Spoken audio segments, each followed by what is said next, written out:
Helen, could I kindly ask you to come to the rostrum?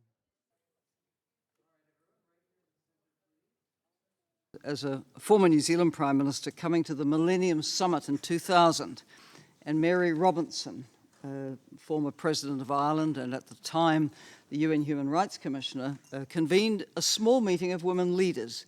Sheikh Hasina was there, I was there, and a very small group in a small room. So it's wonderful to see this formal platform that you've created for today's meeting, and I'm very, very happy to be here and to support all the women leaders who are here.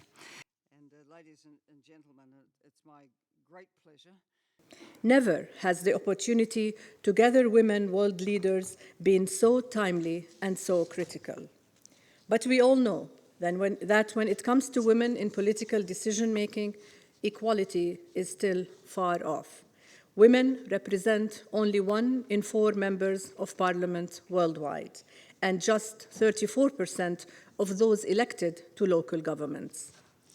And higher up the echelons of power, women are fewer in numbers.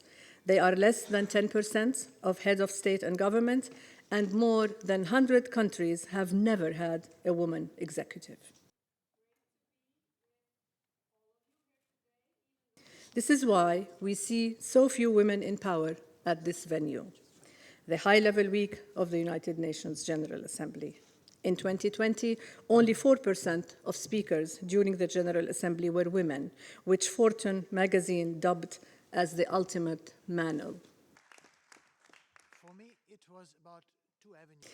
As the DSG recalled, with this pace, gender parity for the heads of state and government will not be reached for another 130 years. We cannot wait that long.